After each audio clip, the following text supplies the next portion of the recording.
ရံပန်ရံကအပေါ်သွေးကမတူဘဲနဲ့အောက်သွေးကမြင့်နေတာလေးကိုလည်းတွေ့ရပါတယ်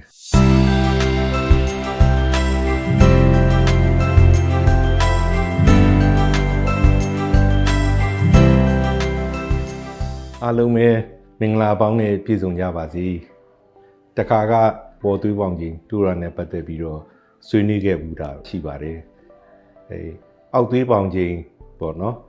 အောက်သွေးလိုပဲလို့လည်းခေါ်ကြပါစို့ဒီဟာတူရာနဲ့ပတ်သက်ပြီးတော့လေမေးမြန်းလာတာလေးတွေရှိလို့ဒီနေ့ဖြေကြားပေးခြင်းပါတယ်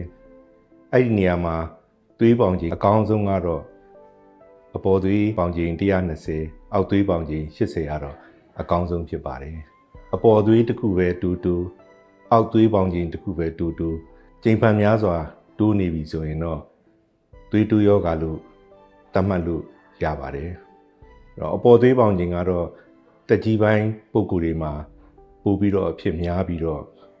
အများစုကတော့သွေးတိုးရင်အပေါ်သွေးရောအောက်သွေးရောတိုးလေရှိပါတယ်ဒါပေမဲ့ရံပန်ရံကအပေါ်သွေးကမတူဘဲနဲ့အောက်သွေးကမြင့်နေတာလေးကိုလည်းတွေ့ရပါတယ်ဥပမာအဖြစ်ပြောရရင်အပေါ်သွေးပေါင်ခြင်းက130ပုံမှန်ထဲမှာပေါ့နော်အောက်သွေးပေါင်ခြင်းကတော့90ဖြစ်နေတယ်95ဖြစ်နေတယ်ဆိုရင်မူလရှိတဲ့အောက်သွေးပေါင်ခြင်း80တဲ့ကျော်လွန်နေတာမို့လို့သွေးပေါင်ခြင်းမြင့်နေတယ်လို့ဆရာတို့ပြောနိုင်ပါတယ်ဒီလိုလူမျိုးတွေကလည်းယူဆရမှာပါဖြစ်ပါတယ်အထူးသဖြင့်အောက်သွေးတစ်မျိုးတည်းပဲတိုးနေတဲ့သူတွေကအဝလွန်တဲ့သူတွေ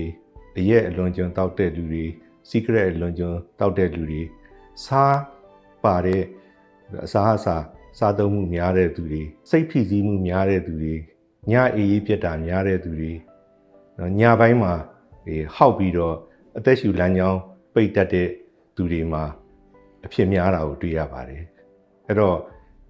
အဓိကအားဖြင့်လူရွယ်ပိုင်းမှာဒီလိုပုံစံမျိုးတွေ့ရလေရှိပါတယ်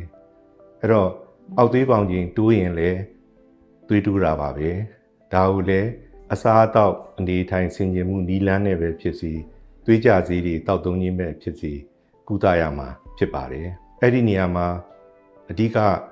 ဒီအောက်သွေးပေါင်ခြင်းတိုးလာရင်လည်းဒီအရင်တော့ဆရာတို့ပြောလို့ရှိတဲ့နှလုံးသွေးကြောပိတ်ယောဂါသွေးကြောချင်းယောဂါလေဖြတ်တာတွေကြောက်ကပ်ယောဂါတွေလည်းဖြစ်လာနိုင်တာဖြစ်ပါတယ်အဲ့တော့အောက်သွေးပေါင်ခြင်းတိုးတာကိုလည်းယူတစိုက်ရှိသင့်ပါတယ်ကိုလေးချိန်ချဖို့ဆေးလိပ်အရက်ကိုလျှော့တောက်ဖို့စားသုံးဆွဲမှုကိုလျှော့ချဖို့ဒါတွေကအရေးကြီးသလိုလိုအပ်ရင်လည်းဆရာဝန်နဲ့တိုင်ပင်ပြီးတော့သွေးပေါင်ကြဆေးကိုထိထိရောက်ရောက်တောက်သုံးသင့်ပါတယ်လို့ဆရာအကြံပြုပြောကြားလိုပါတယ်